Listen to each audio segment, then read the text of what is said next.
Hey everybody, welcome to Reaction Shots for December/November. I forget how we're doing this now. The first week of December. We're talking about not holiday movies this month. We're talking about sci-fi television because I'm obsessed with Pluribus, even though I haven't seen this week's yet. People are coming over literally right after this podcast to watch it. I've been dodging spoilers left and right. It's been very stressful, so don't spoil me. But yeah, I'm Isla Hink. I'm joined by Michael Huber. Yo. And I'm Matthew Walden. I was going to get to you. No, let me jump in. Let me jump in. I can't wait. I'm champing at the bit. I love that. I did put an extra nicotine patch on, so maybe that's why I jumped out of the gate so hot. I'm Matt Walden. I'm Matt Walden. I'm hyped up. Are you trying to quit smoking? Oh, I quit smoking a long time ago. I had a horrible flu, and then couldn't move for a couple days, and I was like, all right. Yeah. Jeez. It's going around. Yeah, Hubie was sick recently, but you're feeling better now, right? Mostly better, yeah. They mostly come at night. Mostly. Before we talk about Sci-Fi TV, though, we're going to talk about what we have seen and liked and, sort of disliked lately. Ooh, sounds like you got some dislikes, Isla. Listen. Spoiler. Sneak preview. I've lost interest in being critical on things, like overly critical. I just don't care anymore. Like, I don't want to talk about things I don't like as much, Like, I'll still, obviously, like, it's a part of my job on this podcast and Easy Allies to, like, have thoughts and opinions. So it's like, I'm not going to shy away, I guess. But at the same time, it's like, I'm not really interested in like drilling in on things I don't like as much. I don't know. Maybe I'm going through a phase. I'm in a peaceful phase right now. Too much other shit to worry about. Jessica and I discuss a lot. I think because we both, our jobs, our day jobs are very much related to the construction of media and film and TV, and she teaches it to students. So after a movie, we get a lot into the construction of, we would have moved the storyline here. We would have had this character do this. We would have changed this shot composition. But publicly, I do feel odd sometimes on this show because creating stuff is so difficult and it's so hard. And everyone who works on those projects, there's so many people involved, all working very long hours, I imagine, because I work very long hours, putting so much sweat and tears and missing their families to put these things out. So, I have to like always bracket it, knowing that everyone tried their best. So unless someone's making a movie with shitty ideas that are harmful, I'm always thinking contextually, like, good try. Yeah. It didn't work for me. Yeah. Well, that I guess I can go first because I have a great segue out of that into what I've watched recently, because I had a few interesting experiences with movies this past week where I watched Kristen Stewart's directorial debut, The Chronology of Water. Went out on opening night to see that. Because my friend, she was like, Kristen Stewart's going to do a Q&A on the 6th. And we were like, sure, let's all go, the lesbian agenda, But then she accidentally got tickets for the 5th.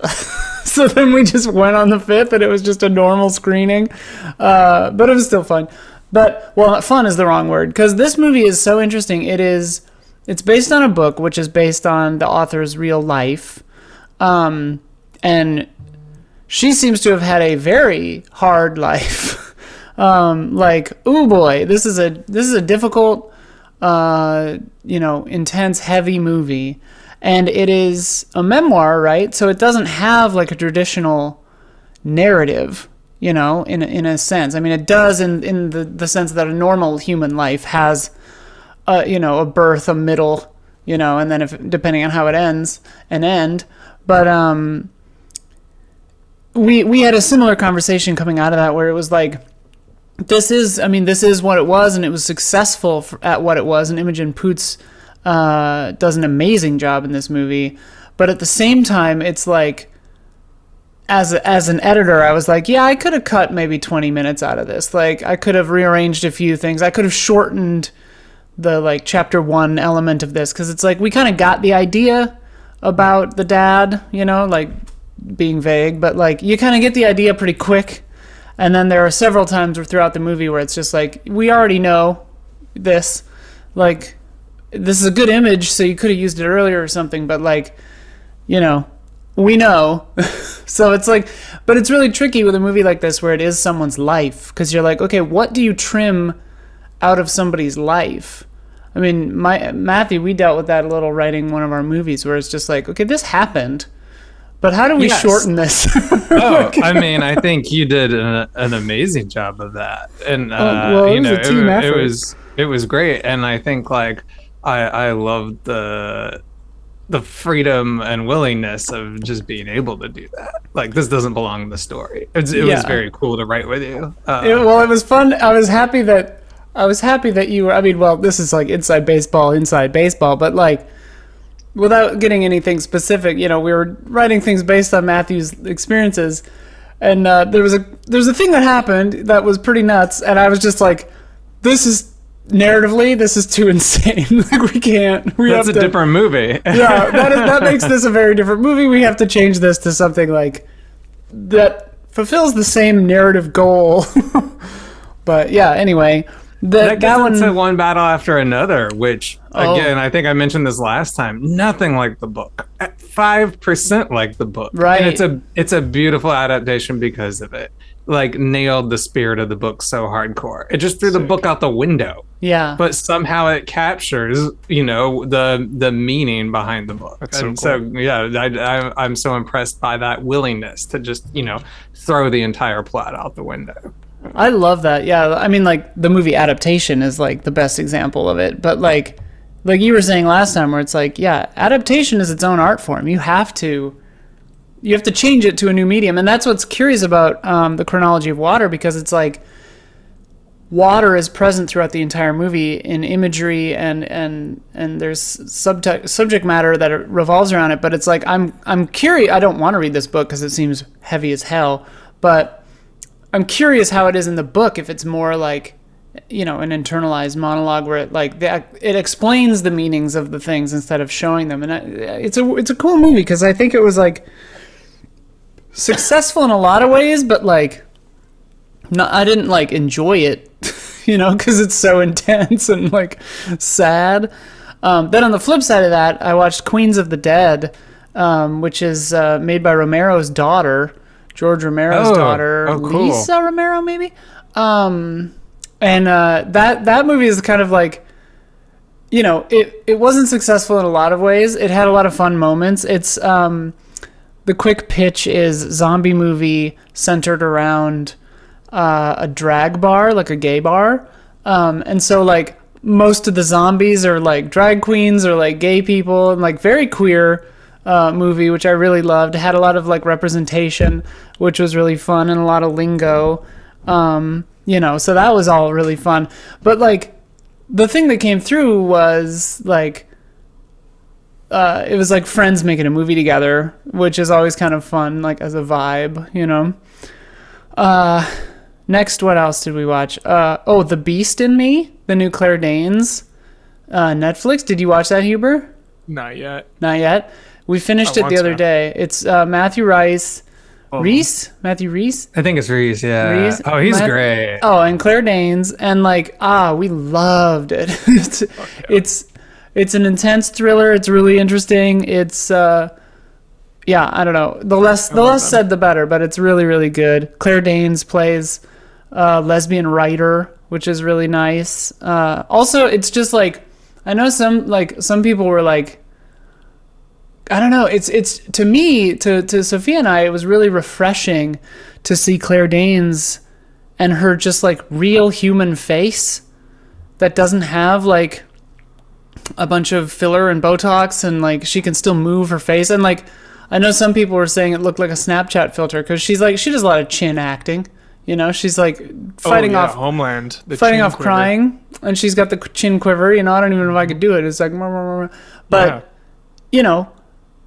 it's a real face. That's her face, and I love it. I love it so much. It's so refreshing to see a beautiful person just aging, and it's really good. It's a great show. I really liked it. Loved Wake Up Dead Man. Loved it. So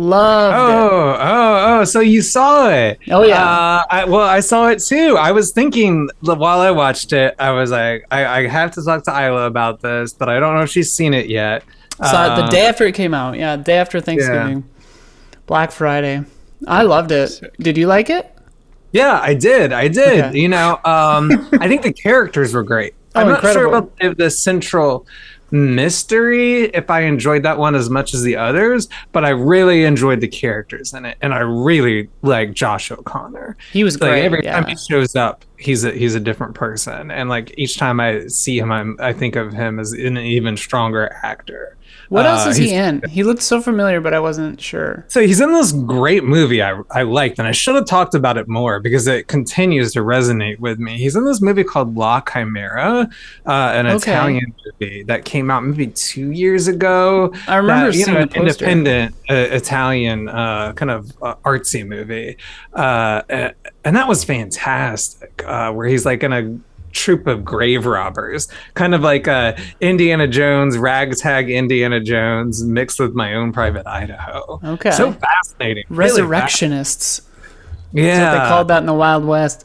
Yeah. Grave robbers. He's so good in that. And he was in the Challengers. He was in Challengers. Right. Yeah. I never saw that. And The Crown. So he's just all over the place doing all kinds of different things, like just taking on like interesting roles, not really letting himself be typecast.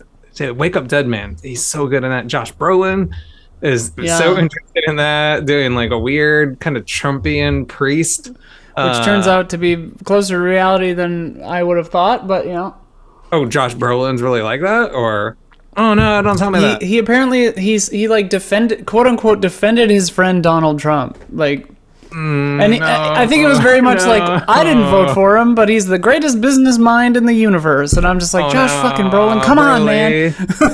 No, Broly, J-Dog, don't disappoint me, J-Dog. You were in No Country for Old Men, J-Dog. Stop. No, well, he probably like knew what to do for the role then, because he's one of those types in this movie. Yeah. But yeah, the movie's good. I enjoyed it. It's very religious, but gets some good pokes in there also, so I think you could enjoy it whether you're religious or not, but I'm not, and I enjoyed it. I think that it resonates if you, perhaps especially if you grew up religious and then are not religious anymore, because like I had the leg to stand on with, I wasn't Catholic, but like I was raised Lutheran, so it's like I know churchy shit, but now I'm since over it, and so like if I were to guess, that's probably Ryan Johnson's perspective too, is that he seemed like he was raised Catholic and then isn't religious anymore, but that's just guessing. What I don't think it's so brutal. I don't think it's so brutal to religion that if you are religious, you would find it too unkind. Yeah, which I respected. Yeah, that's what I was gonna say. Is it holds space for all the sides of that coin, where it's like, because a lot of movies like this, I think the trap they fall into is just portraying religious people as like pieces of shit, like Josh Brolin or whatever, and like, it doesn't portray everyone like that. I think it's pretty fair. It shows what things are supposed to be in ways that are really nice. I don't know. I don't want to say too much. I feel like we've said too much already. But like, it's a really good movie. Comes out on Netflix, I think, on the 12th of December. If you're able to see it in theaters, I would recommend it. It's very well lit, and the sound design is good. The acting is fantastic. They do like dynamic lighting during shots, which I really appreciated. There's a lot of like sun going behind clouds in the church, which like obviously they had to fake, But that actually kind of bugged me a little bit. It was on the nose a couple of times. This feels a little cheated, like, but not like it was. This was actually caught in scene. This was altered, and I would rather it just be natural or not added. Because I was like, this isn't very linear. There's a chance. There's a chance that it was Dogma 95, but I doubt it. I really like that. I watched Hedda. I don't remember if I talked about that last month. I believe you did, yeah. Okay, And you got me interested in it. Now it's on my list because of it. Yeah, that one was fun. I watched the trailer, yeah. I saw All About My Mother, which is a Pedro Almodovar movie that I've never seen before. And it was interesting. I really liked it.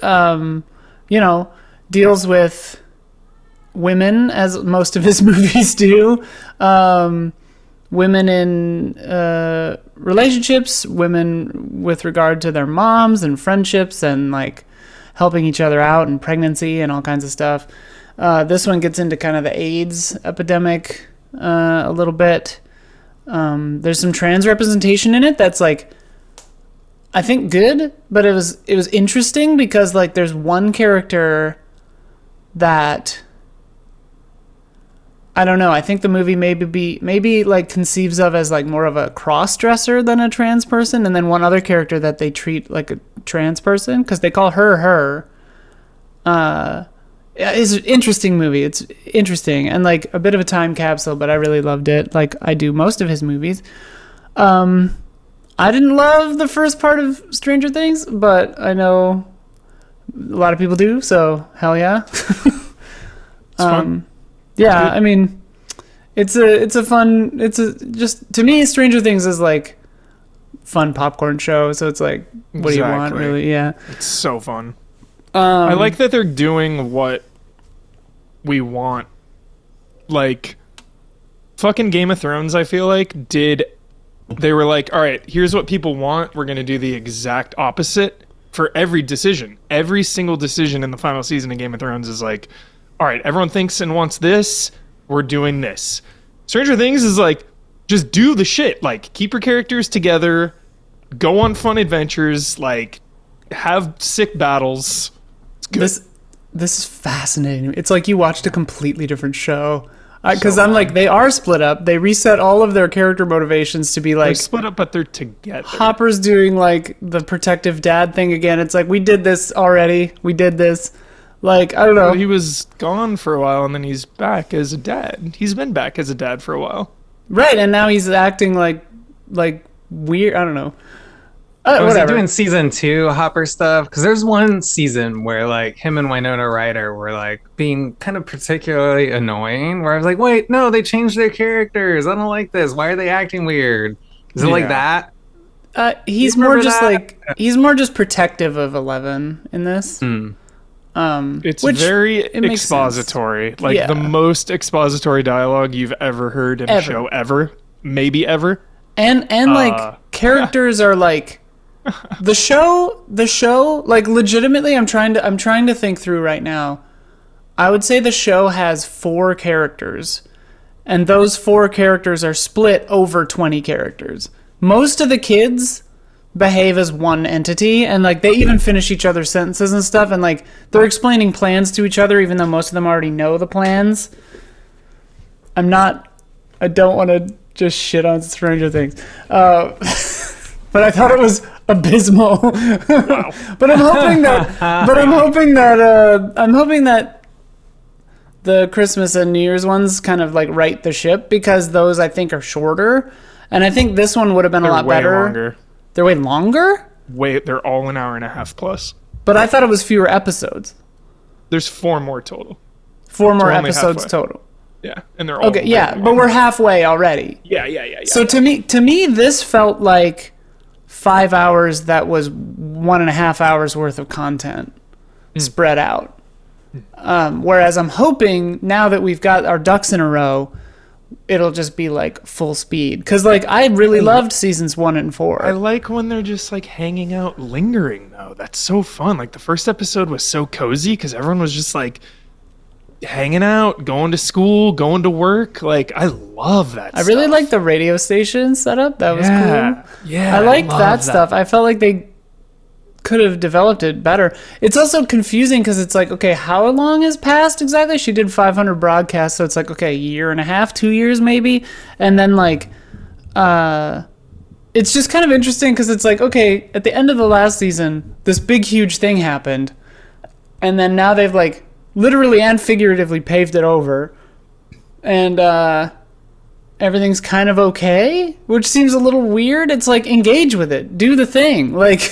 They have like a full-on base in the upside down, right? Like that. Right, but, which is cool. But also, they also said like, we haven't seen any creatures. Nothing came out of the thing but ash. Like, there was no apocalypse. You know, like the way that season 4 ends, you're like, oh shit. You know, season 5 starts. It's like, let's have a date at Enzo's, and it's like, there's an Enzo's.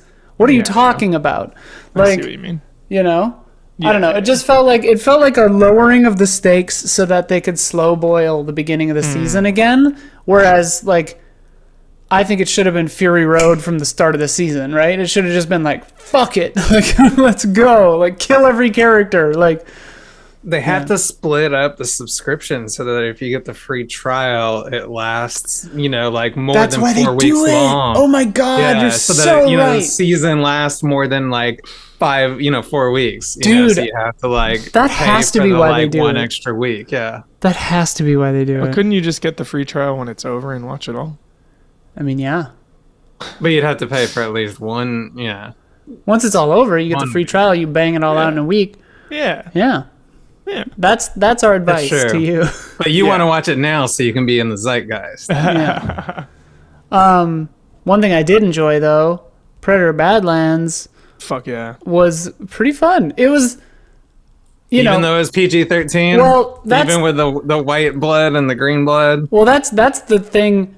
It's a weird thing because like, it almost feels PG and it almost felt like a kids movie. But I don't even think that that's necessarily a bad thing, which I never thought I'd find myself saying about a Predator movie. Mm-hmm. But like, it was a lot more lighthearted and like zany and like funny than I thought it was gonna be. Like a lot more. Which now that my mind is adjusted to that, I'm like, okay, like I can vibe into this, like young adult Predator, sure, okay, like why not? The infiltration sequence was my favorite part. That's what I'll say. But fuck yeah. How's Elle Fanning in it? I haven't watched it yet. Yeah, she's great. good. It's funny. It's funny because she it's funny because she plays, let's say, 2 versions of a thing, and one is very annoying but on purpose, and one is very stoic.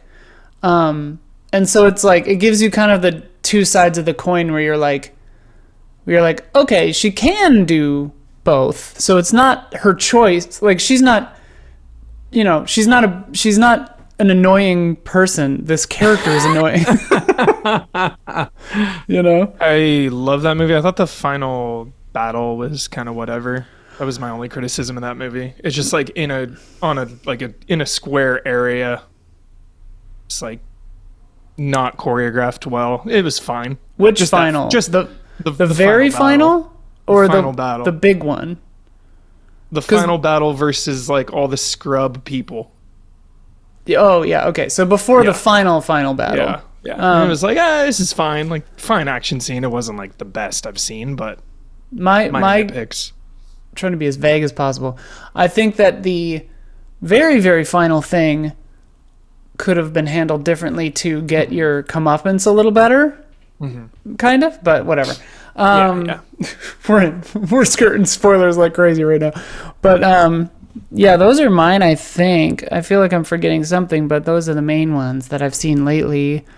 Mostly good stuff. Who's next? What have you seen lately? Go for it. Okay. I watched No Other Choice. That's the top of my list. The new Park Chan-wook. Wait, is that out? Nice. No, it is not. I have seen it by other means. I have screened it as part of some advanced screenings. Are you allowed to talk about it? Yes. I will say that very, very widely it is Fargo-esque. And Okay. I mean the that fits with the trailer, yeah. Fargo-esque. And these are setups that you can read online. Um, it is it grew on me. At first, I liked it, and I was like, "Oh, this is good," but like kind of like a little bit on his like lower tier fun, like lower Okay. tier fun, but not quite as meaningful as some of his other movies. And then the more I thought about it, the more I liked it. Like the next day I liked it more, and the next day I liked it more as the like meanings continued to resonate. Um, so it's good. Like when you watch it, it's enjoyable and funny, and the actors are great. Yeah. And the meanings kind of grow on you as you think about it more. Yeah, So it looks like it's a very bombastic sort of the trailer anyway makes it seem like yeah, like almost a comedy sometimes, like yeah. yeah, it is. It is. It's definitely like one of his funnier movies. Okay. I would put it in a dark comedy category. The It's premise is enjoyable. the premise is a guy loses his job and will do just about anything to get a leg up on his next interview. Let's say that. Yes, From the trailer. exactly. Just from the Yeah, trailer. exactly. And it's funny. Yeah, I laughed more than I expected to. Okay. Consider like he always has humor in his movies, but this one is definitely funnier than the rest, I would Oh, say. nice. Wackier and funnier, and the actors throughout are fantastic.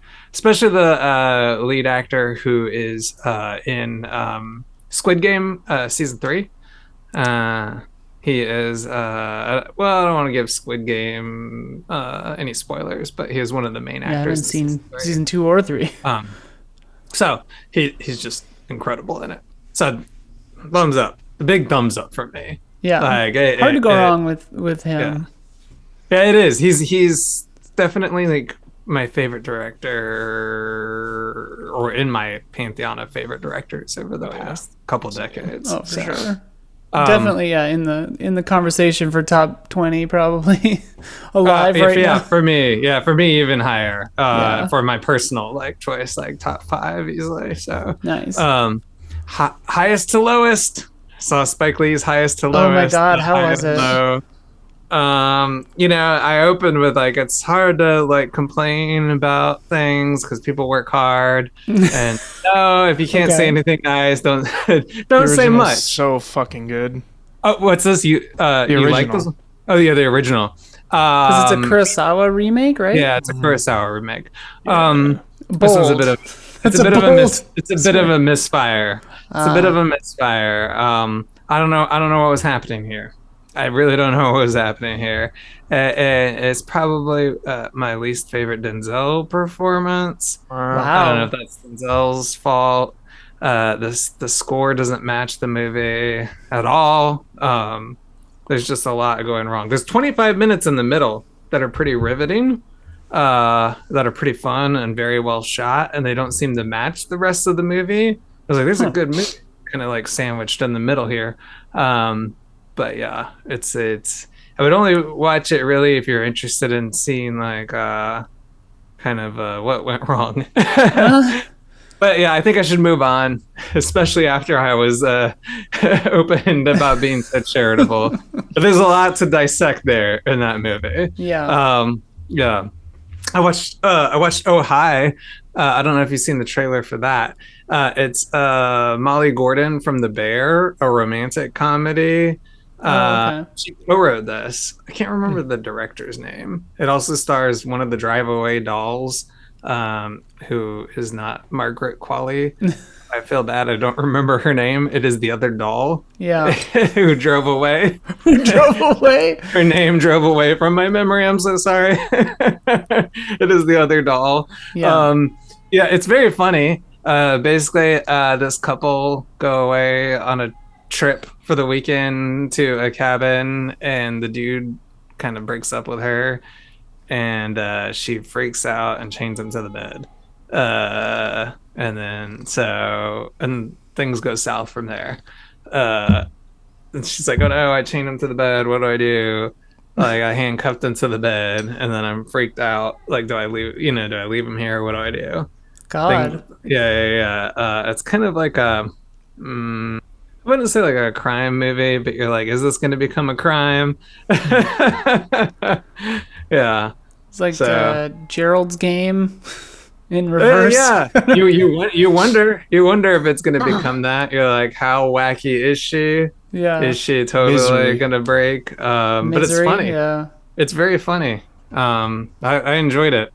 It's on Netflix, and you kind of never know what you're gonna get with those kind of romantic comedies on there. Very funny, and I recommend it if you're just like looking for a romantic comedy. Hubert, I know you mentioned that you really enjoy those, and you're like, we need fuck more yeah, of those, especially for Christmas. But it is Love the good. Christmas ones. It's really good. I haven't seen one that I've enjoyed that much recently. It's I would say it's like a 6.5, 7 out of 10, but a solid one. Yeah. I also watched Materialist. Going off your Yes. strong recommendation. I hope you liked it. I liked a lot of it. Uh-oh. No.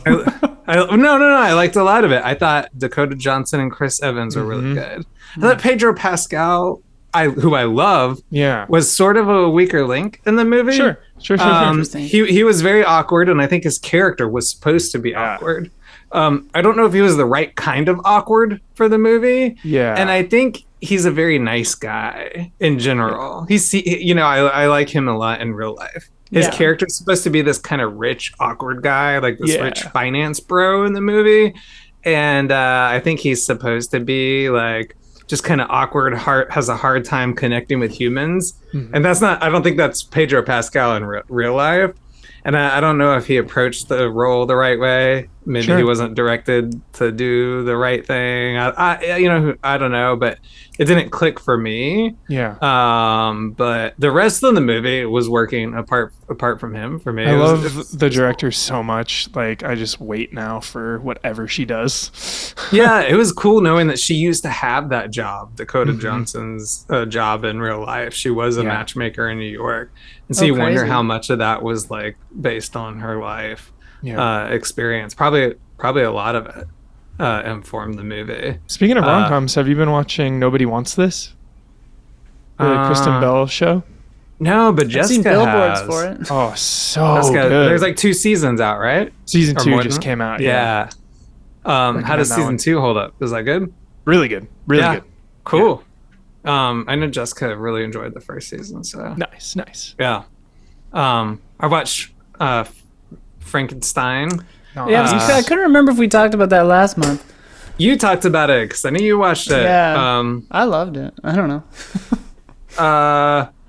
I liked some of it. Not all of it. Oscar Isaac was a lot. It was a lot. I think some of the viewers or contributors in the Discord were talking about it. Talking about him particularly. He was a lot. But I like the story, and I like the framing of this particular take on the story. Yeah. I like the take on Frankenstein's monster this time around, of like, this is a person who didn't ask to be made. They found themselves in this body. I'm not your enemy. Like, I didn't put myself in this position. It was just a really sweet person, trying to navigate this world that they found themselves in, and that was cool. And so Jacob Elordi was good in it. So there are a lot of things to like about it. It does. So. Oscar Isaac's performance does. It feels really heightened. Yeah, like he was directed to be really big, but then like nobody else was. So it's like, yeah, exactly. Because it's like I've seen him do. I know he can act in a smaller way. Yeah, a lot of times he is a lot smaller. So maybe it was that contrast of what I expect Oscar Isaac to like bring to a role, and then seeing him like up at 11, it was like, oh, yeah. He I was think what doing they a were Nick Cage performance almost. Yeah. maybe what they were trying for is like he's an egomaniacal, like narcissist, with huge confidence to like offset Jacob Elordi's like diminutive creation. I don't know. Yeah, it was definitely opposite ends of the opposite polarities there. Yeah. Yeah, for sure. Um, and it did make me wonder, like, if they're gonna do a sequel there, because it really seemed like they were setting up something with uh, Frankenstein and Mia Goth for Bride of Frankenstein, but It seems it like seemed like that just her. kind of like didn't really like that Yeah. storyline didn't finish. Yeah. I was almost Sophia and I were half wondering if like when it came to Netflix if there'd be a Guillermo cut that had like her side of the story, like it was actually meant to be a three-sided story, because like it really her character does feel like kind of shortchanged a little in it, but it's a story about these two men more than about her. So, and like the kind of point the point I took from her character is like, because I know a lot of people were saying like the reaction to this was different than I expected, because a lot of people were saying that they thought Guillermo del Toro like was like anti-feminist and like failed Mia Goth's character and blah blah blah. And I was like, I don't know if that's not the read I had. Like I took it as like Mia Goth is just sick of living in this men's world where nobody takes her seriously, and so like the first person that she like kind of connects with is this monster guy. Like I'd be, it's do you choose men or bears? It's basically that question as a movie, and a lot of people weren't ready for that. Yeah. I guess. Yeah, it's true. I mean, it's definitely worth watching. The costumes and sets alone are really worth it. Yeah. I didn't fall in love with the movie, but I wouldn't miss it, I guess is what I would say. And then Pluribus, which I have like completely like become, obsessed with in a way. I haven't with the show in a long time, where it's just like, it's Friday. When can we watch it? When can we watch it? And so I'm really just absolutely enjoying it. And it's one of those shows where like, it's pretty rare just because I'm so overly analytical. I'm sure this happens with both of you for games, because you're in the game space so often. I've taken a break from games recently where I haven't worked in those for maybe a couple years now, so I can just enjoy games as games. But I'm sure it happens with games where your brain is just on all the time about, why is it doing this? I have to talk about it now. I'm working on this. I have to finish it in 10 hours. Hone in on what they do good. Yeah, but Pluribus, I forget sometimes that they're acting and I'm just watching the story, which is so much fun. And so we brought it up for the sci-fi show, and I think it's I don't think it's spoiling too much to say that it's vaguely science fictional. Like it doesn't take place in the future, but I don't think like it has to take place in the future to count as science fiction. Literally the first thing that happens in the show was a lot more hard science than I expected the show to be.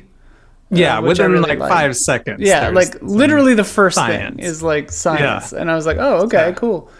But I think that like I do relate to the concept of being surrounded in a world of everyone being obsessive about something, and being have the feeling of like, don't you see that this is me every day. This is me every day.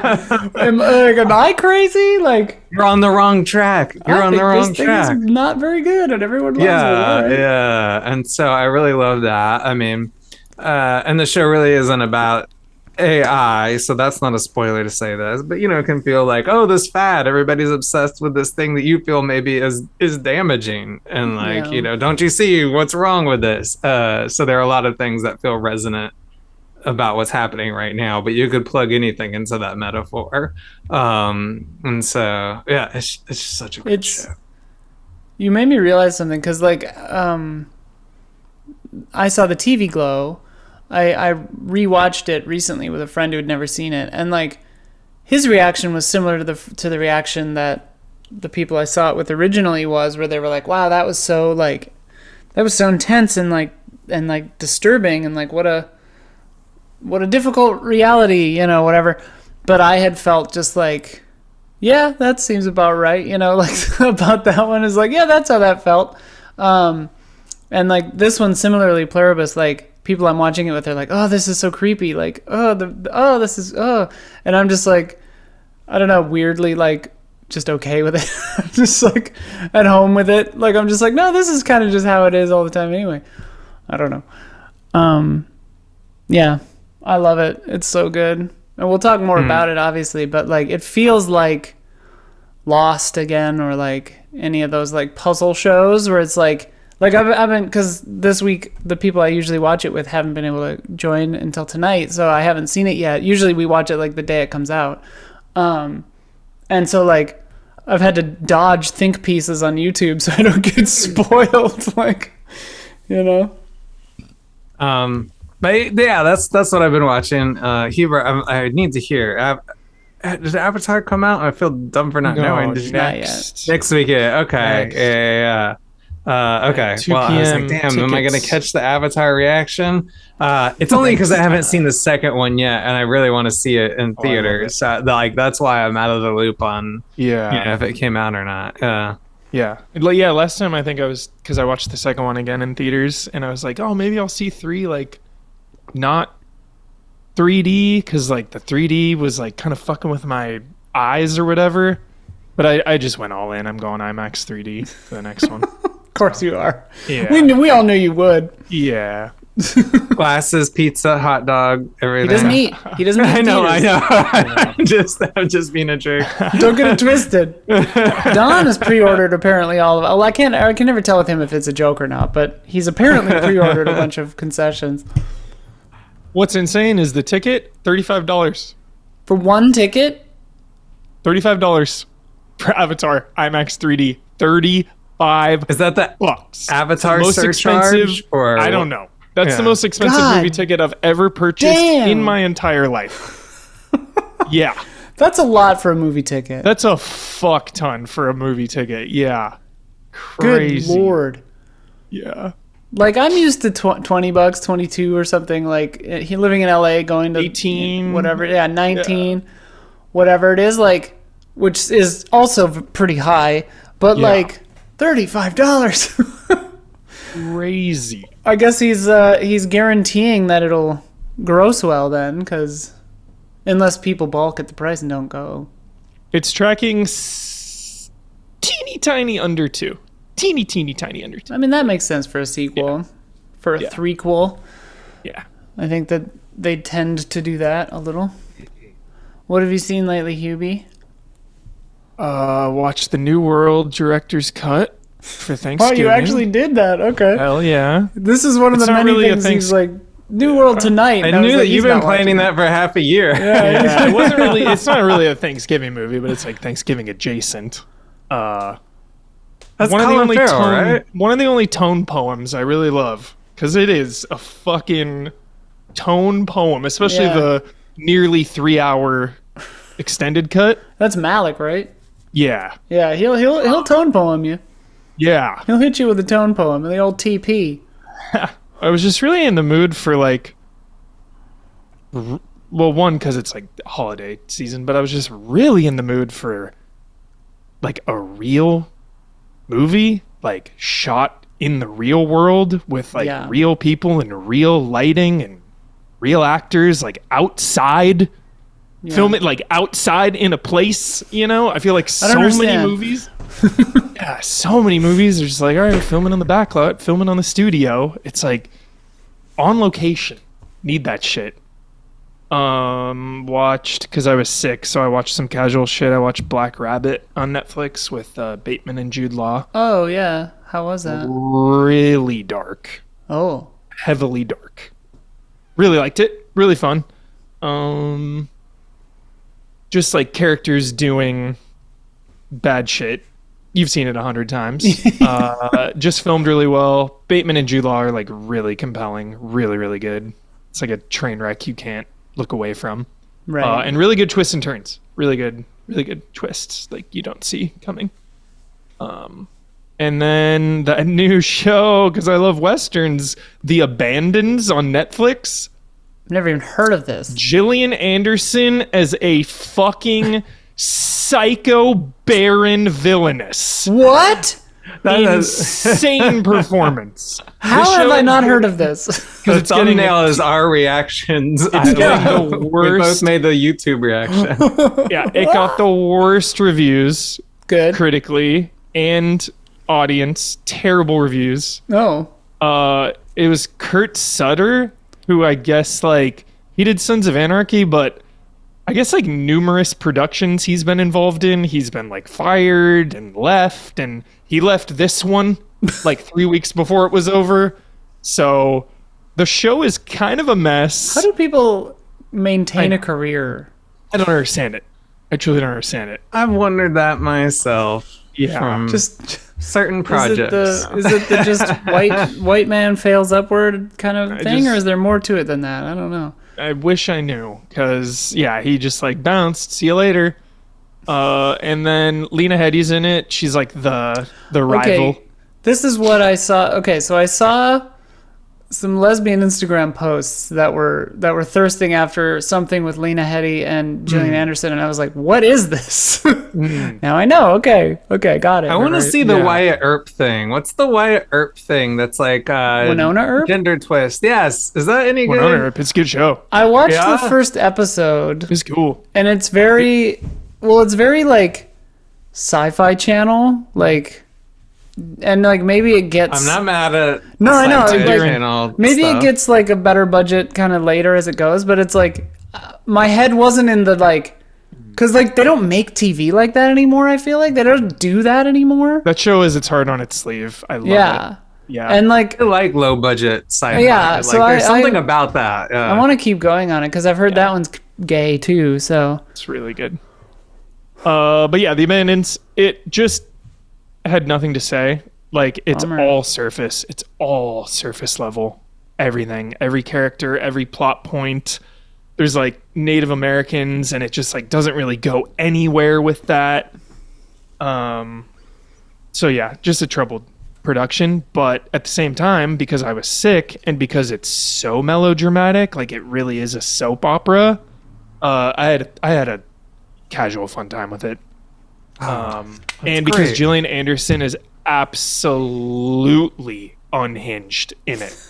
Like, I love her. like she Unchained. makes crazy choices. It's not a spoiler. There's a moment where she just is like standing there and then she like screams at the top of her lungs, like into nothing, and just like, ah! Just like, what the hell? Anderson Unchained. Yeah. And then Lena Headey is like badass. Like takes no shit, no prisoners. So like she was also really good. So those central performances like were everything. But yeah, not the best show. Wouldn't really recommend unless you're sick. Thumbnail is Gillian Anderson yelling on one corner, Yeah. Isla reaction face in the other. Oh, and then I saw Wicked in the theater. Oh, Part 2. Yeah. I haven't really even seen like- that yet. Yeah, I really like Part 1. I really love Ariana Grande in these movies. She's so funny. She cracks me up. Cynthia Erivo is fucking masterclass, obviously. Yeah.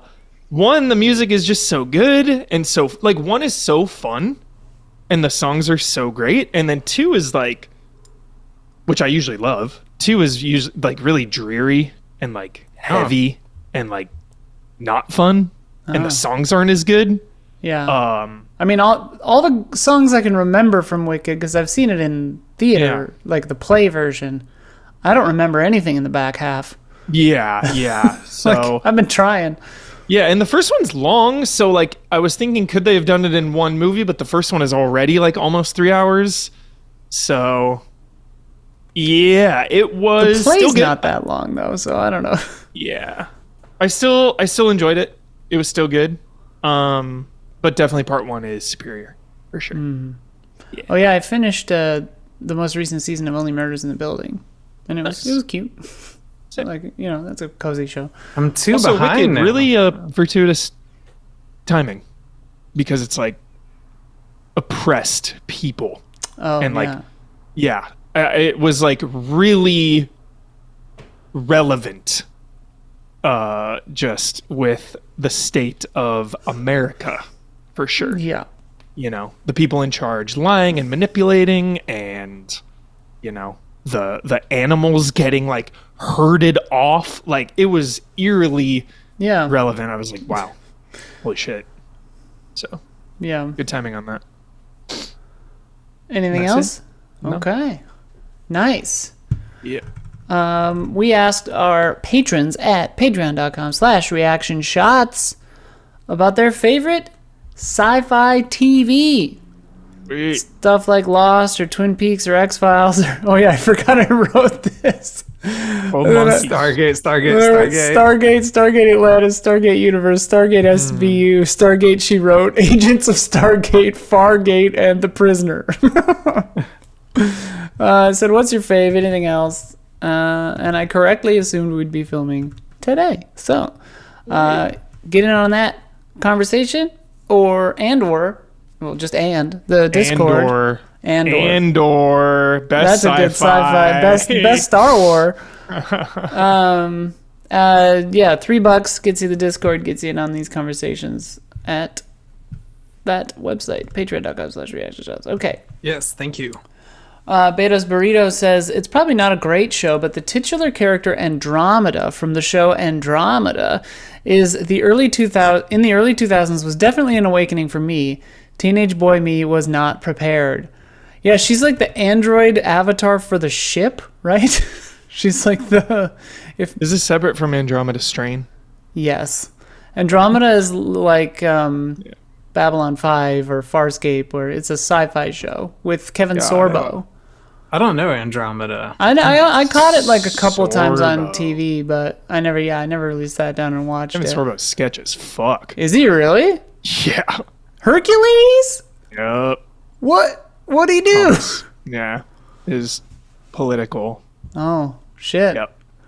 Well, I guess I'm not surprised. Who knows? Like damaging shit too. Like Fucking A. fucking coronavirus is a lie and shit. Vaccines, anti-vaxxer. Good. Great. Wonderful. Yeah. Love that. Fede Krauch says, since you mentioned Pluribus, let me start by mentioning a fun fact. This better not be spoilers. Fun fact, spoiling as little as possible about the show. Do you want me to read it? No, I'm reading it. I'm just trying to... there's a Latin American guy in the subplot who lives in Fede's home city, Oh, yeah. where they've lived for almost 30 years. Kind of funny to me to see my country being plot relevant in a show for a change. My actual sci-fi answer for the prompt is a tie between Battlestar Galactica and The Expanse. Hell yeah to both. I think it's hard to talk about, quote-unquote, the best sci-fi shows of all time without mentioning them. For starters, it's just an incredible show with epic characters and a sci-fi plot about humans fighting AI. Kind of relevant, huh? But second to that, it's remarkable. I think we're talking about BSG right now. It's remarkable how well it has aged. There's an entire subplot in season 3 about civilizations joining the ranks of fascist governments and kidnapping dissidents from their homes while totally masked and without due process. Again, kind of relevant, huh? Similarly, The Expanse has a hard sci-fi plot about alien technology and its impact on human society, but is also extremely relevant still, considering how much of the plot revolves around social inequality and exploitation from corporations to its workers. He's got more, but yeah, just to riff on those two for a second, like, God, yeah, they're such good shows. Like, Battlestar, I didn't like how it ended at the time. An ex-girlfriend kind of convinced me that kind of the way it ends was there the whole time, you know? That all along the Watchtower stuff, they lost me with that. That took a bit of a nosedive. Like right on the last couple episodes, I was like, "Oh, you whiffed it." Yeah, I was like, Philip Glass is great. Metamorphosis, hell yeah. All along the Watchtower. Also, I think they biffed. Like my dad and I had theories about how they could have done the ending better, and like there was a to us, very obvious way they could have handled certain things with certain things. I can't explain it because it's very spoilery, but yeah. It's still a great show. It's Oh, still I mean, like, Cylons. Well, and the way they filmed space combat, like, actually changed, like, the way everyone did space combat after that show. Like, the zoom-ins, the, like, kinetic energy of it. Like, The Expanse, I would say, owes a lot to Battlestar Galactica, because, you know, they do space combat pretty similarly. Not obviously the same, but, like, you know, they have similar rules, and, like, the engagements are kind of filmed in the same way. The Expanse is so good. I've read all the books. 10 out of 10. It's fucking incredible. I hope that new game is good. Oh, that's when I worked on Lost, I worked on the night crew, and there would be a group of like 20 of us, and every week we would watch Lost, the premiere of every new episode that we'd all worked on, and then we would also watch Battlestar Galactica. Oh, sick. Because we were all obsessed with Battlestar Galactica. So I have memories of watching each new episode of Battlestar Galactica with this crowd around this table on a projector. Oh, and it was so much fun. I watched it when I was in college, and I had to rent the discs from Netflix. Wow, dude. That's how I watched Battlestar Galactica. So every time a disc came in the mail, I was like, yeah. Yeah. That's insane. I love that. Dude, God, Lost and Battlestar airing at the same time. What a time to be alive. Yeah. It was insane. It was that was like, God, that was a nice period of TV. Someone outside is just yelling "hey" over and over, and I don't know what's going on. I don't know if you can hear that. Fede continues, I keep bumping the mic. My technically sci-fi answer is Smallville. Come on, Clark is an alien living among humans, using his alien abilities to help people while trying to remain undercover. Tell me that's not sci-fi. Smallville is the show that made me go from liking Superman to loving Superman. And the reason is simple. It shows that Clark may be basically indestructible and unbeatable, but it's his humanity and vulnerability that makes him the strongest superhero. Yeah, for sure. That's what the Crash Test Dummies were trying to tell us all along.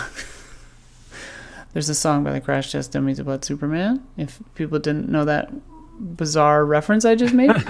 Honorable mentions to Doctor Who, Fringe, Babylon 5, Terminator, The Sarah Connor Chronicles, Gone Too Soon, in parentheses, The 100, For All Mankind, and Foundation. More shirtlessly pace, please. Love and respect. Those are all great shows. Yeah, the 100 is very cool. It has the guy from Lost, Desmond from Lost. Oh, he's so love Desmond. fucking good in that show. The 100 is one of the most underrated shows of all time. I actually haven't seen that I didn't stick with it to the end, but there were maybe 4 seasons that I really, really enjoyed. It was cool. It ends well. It does. Good. It does. That is one of my favorite shows. I know I ask this every single time this show comes up, but is that the one where a bunch of people disappear and then come back? No, they are dropped. They are like humanity is like in space colony, and they drop people on Earth to see if we can inhabit it. Right. So they like jettison 100 people down. What am I thinking of? The 700? They're juvies. The 100 are like juvenile delinquents. And they're like juvenile delinquents. Like nobody wants to go down. So it's like Misfits. Yeah, exactly. That's a fun show. Season it's 1 kind of like Lord of the Flies. You come back after a nuclear apocalypse. So yeah, it's so Sucks good. to your Asmar. Yeah. Hey Man Nice Shots says, "Hi gang. Oh my, this one is so right up my alley that it made me all giddy and I'm overflowing with inspiration. I did my best not to write an entire novel and also followed your philosophy of everything counts. Everything does count. Here are my own subcategories. Classics. The main big ones that I love, along with everyone else: X-Files, Twin Peaks, Severance, Stranger Things, Lost, Dark. Oh my God, Dark! Twilight Zone. Watching the original show revealed to me where Trent got a lot of his inspiration for Nine Inch Nails song titles. Oh, I didn't know that. Dude, pause to talk about Dark, because I fucking love Dark. That show is so good. It's so hard to tell all these white people apart, but it's so good. What is Dark? You are gonna love it. It's a German time travel show. Okay, where everyone looks the same. But it's really good. It's one of the shows where when it was done, I was like, I miss my friends. It's fantastic. I love it so much. Is it recent, or when did it come out? Like 5 years ago? Maybe 5 to 7 years ago. Not to hype it up, Walden, but it is like always in the list of best shows on Netflix of all time. Yeah. It's Dark. It's like unassailably an excellent program. Also, probably no one's going to mention it, but I actually kind of liked the 12 Monkeys TV show also. Fuck yeah, let's go. Hey man, Nice Shots continues. Very good and maybe slightly less well known is this: never go in against a Sicilian when death is on the line. Millennium, a much darker and more oppressive version of the X-Files. They do a crossover episode called Millennium to like finish that show after it got canceled in the X-Files. Oh, I watched the Ghosts Who Stole Christmas episode of X-Files last night. Nice. It's cozy. That's fun. Outer Range, a flawed show, but still interesting. I think a friendly acquaintance of mine is the DP for that show, I think. Dollhouse, oh lord. Dollhouse is kind of cool. I mean, it's got a very flawed creator and premise, but notwithstanding, it's pretty cool. It's got Eliza Dushku, and who does it have? Deechin. It's got Deechin in it. Really? Yeah, Deechin's in it. She's great in it. I'm pretty great. sure Felicia Day shows up in like the movie at the end. Yeah. Dollhouse, like, I remember wanting to like it at the time when it came out on TV. And for me, like, not trying to take, like, credit or, like, say, like, oh, I saw it coming, because I didn't see it coming. But, like, there was always something about the quote-unquote feminism of his shows that didn't land right with me. I even as a shitty teenager, I was like, something's wrong. It's like, I couldn't put my finger on it. But, yeah, Doll's House kind of gave me the ick a little bit. It takes a while before it, like, ramps up, and like understandably the premise is icky, but it gets there. I mean, I hope that's a plane you need to land, otherwise it's a like show glorifying sex abuse. Like, kind of. Too unknown / too underrated. Dirk Gently's Holistic Detective Agency. This is maybe one of the weirdest and most absurd modern shows, but I love how they just went for it. Blood loves that one. Mm-hmm. Didn't that is that the one made by that guy who isn't great? It's got Frodo Baggins. Love Frodo Baggins. Yeah. Calls, an Apple TV show that's basically just audiobooks with a visualizer, but love the storytelling and how they use the format. Wow, I've never heard of that. That's interesting. And Dark Matter. Okay, we're all sick of multiverses, but this show did something cool with it. Is that the newer one? Because there was a Sci-Fi Channel show called Dark Matter that I actually liked. That was on a spaceship. But there's a new one with Jennifer Connelly that I didn't watch, which is probably this one because it's about multiverses. Probably not that great, but love them in that special nostalgic place in my heart. Sliders. Hell yeah. I would catch random episodes of Sliders on TV, and I never knew what was happening, but I was just like, this is goofy and fun. Mysterious Ways, a feel-good mystery show with Adrian Pasdar from the early 2000s, who brings me right back to summer vacations as a teen. I don't know who Adrian Pasdar is, I don't think I've ever heard of this show. True Calling, TRU. Eliza Dushku is Groundhog Daying all over the place, one episode after the next. Ooh, Heroes. That sounds cool. Yeah, that does sound kind of interesting. Heroes. Really don't know if I'd still like it today, but I did at the time, and it was my reintroduction to Adrian Pasdar. Oh, he's in there too. Oh, that was People were really into Heroes when it came out. Oh my god, super so into ahead of Heroes. its time. Yeah.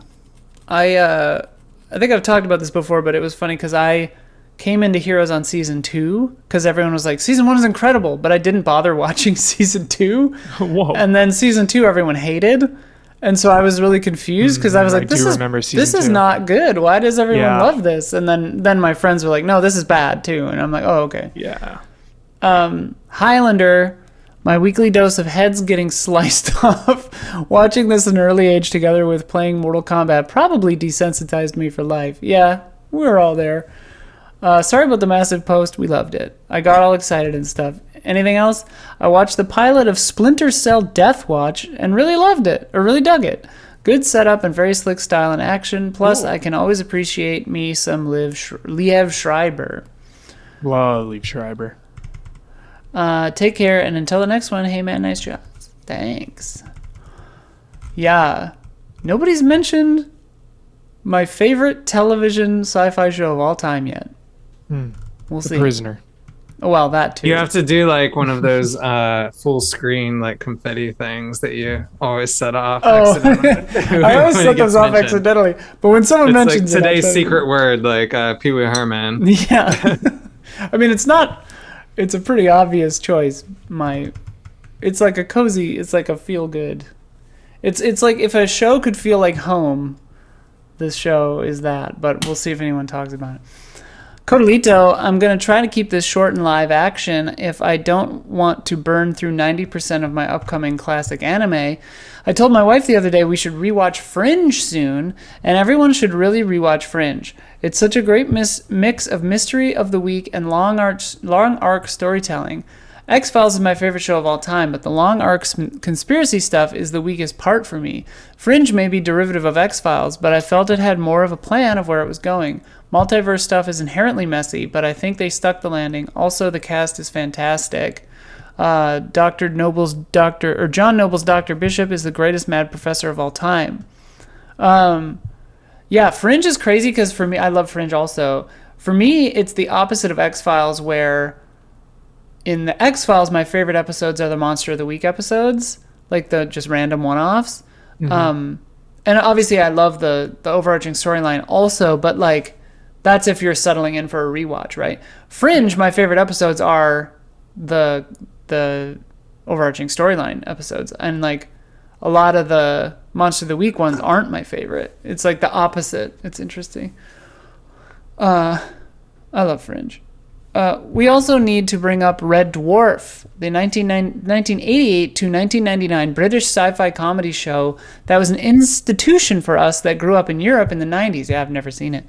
I'm aware of it. It follows the human Lister, the cat-human hybrid Cat, the hologram Rimmer, and the robot Crichton as the sole survivors of an ancient in-space mining ship, Red Dwarf, that left the vessel adrift through space and Lister in stasis for 3 million years. Whoa. It has the absurdest brand of humor that only the British can muster up, and was very formative both for my sense of humor and fascination with sci-fi growing up. Other shoutouts are The Expanse, Battlestar Galactica, The 100, and first season of Altered Carbon with Joel Kinnaman. Was a solid sci-fi action thriller. Yeah, I did enjoy season 1 of that. I never watched season 2. I also can't wait for season 2 of Dune Prophecy. Yeah, I like Dune Prophecy a lot. Mm-hmm. And Raised by Wolves first season was amazing. Too bad it went completely off the rails in season 2. Last minute edit. I wish I could watch Sequest DSV sometime. It doesn't get more 90s core than submarine sci-fi. Anything else? I'm not going to beat around the bush and say I found My Hero Academia really interesting. Would love to hear what you think of it. No, the time for round fuckery is over. Michael P. Huber not watching My Hero Academia is an affront to God. It might as well be called Bonds the Animation. I watched season 1, I think, and I loved it, and then I just got busy. There you go. Yeah. I feel like I loved what I watched. You can reasonably expect a season of a show out of somebody. Yeah. You know? Yeah, it was good. It was really good. I really loved it. Same with Demon Hunter. I love it, but I just didn't finish it. Yeah. Attack on Titan. I have a really hard time finishing animes. Very, very difficult. Because sometimes they go forever. My favorite animes Yeah. are the ones where it's like, there are 26 episodes of this and that's all there's ever going to be. Maybe we'll do a movie. And stop asking. Me too, yeah. Like, I don't want to watch like something British that's style. 50,000 seasons. Yeah. To me, like, everything should be like 8 episodes. Yeah. And done. No seasons. Limited series everything. Classic anime of the month is, obviously not everything, but classic anime of the month is 1988 adaptation of Masamune Shiro's Appleseed. It's a buddy cop story with 2 E-SWAT members. That's the one movie, right? I've female. seen that. I think so. You've seen it? Yeah, I've seen that. 1 female and 1 cyborg, the 2 genders. Investigating a cover's so terrorist sick. plot in a utopian city populated by mostly bioroids, artificial humans created as tools for humanity. It's nowhere near Ghost in the Shell in either story or production, but it's a fun cyberpunk action romp that shows Shiro's budding ideas about anime and transhumanism. Keep looking to the stars, reaction odds. I like that. Oh yeah. I really want to watch the 4K restoration of Angel's Egg also. That is maybe out now. I don't know. Yeah, I gotta see Red Dwarf. I hear it referenced all the time by people who make things that I like. All right. Carl Williams' favorite, Lost. Also enjoyed Fringe, Terminator, Sarah Connor Chronicles. Sarah Connor Chronicles. Also, I didn't mind watching some Star Trek: The Next Generation. Can it do the thing? Do the thing. I can't do the thing, but that's the one. It's not doing the reaction, but that's my favorite one. As a kid, hoping the new heads at Paramount don't ruin Star Trek, but I have my doubts. Although with Alex Kurtzman currently running the franchise, all I can say is, oof. Yeah, I haven't watched the new shows, but yeah, TNG is like the ultimate cozy, like comfort show for me.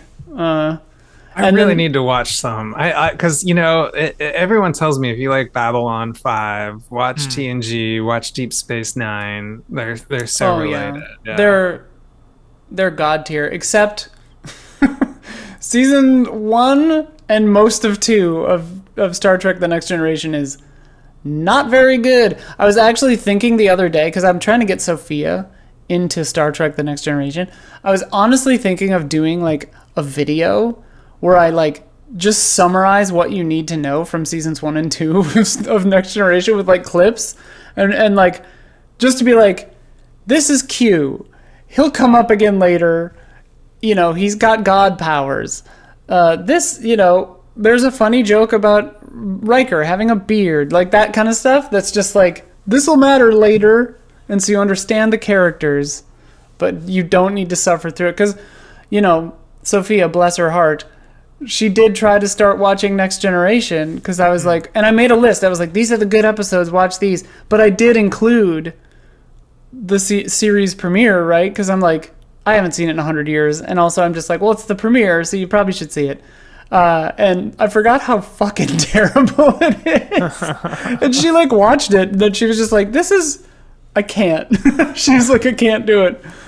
A lot of times those things are necessary, and I hate to say it, but some of it is endearing to me. Some of that old bad sci-fi is endearing. Like, I hate to say it, like Babylon and Farscape have rocky starts, and I think it's not like a test or something like that, but it's part of the charm. How like rickety it is. Like Farscape and Babylon like are old and dusty. You have to blow the dust off the old book in the library, and then like it gets good once you get into the pages, and it's very charming, and then it becomes engrossing. It's like the never story when the kid goes into the old book up in the attic, and then you're just on this amazing adventure.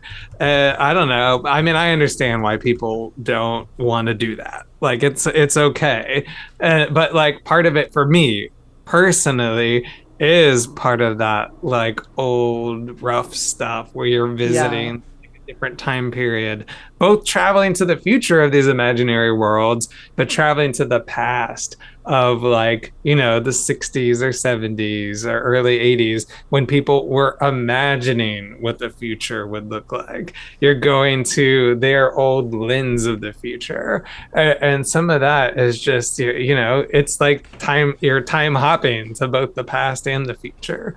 I don't know. I love that.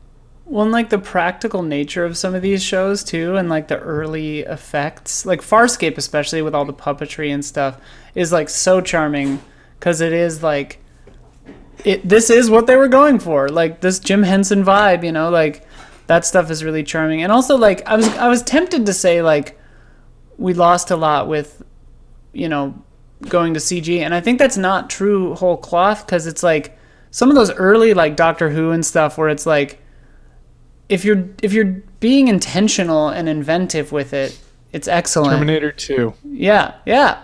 Well, yeah, with a movie budget, but I'm talking like low budget TV stuff, like Got it. Yeah. Where it's like the CG could never have been good, but it's still really charming because you like did the best you could with it, instead of just like phoning it in like some stuff seems to do. Yeah, they're getting their sea legs. It's like Bambi learning to walk. There's something I love about it. Well, and also with the Next Generation, it's interesting because like, what's his name? Bradbury was like, or Bradbury? No, whatever. The guy. Roddenberry. Yeah.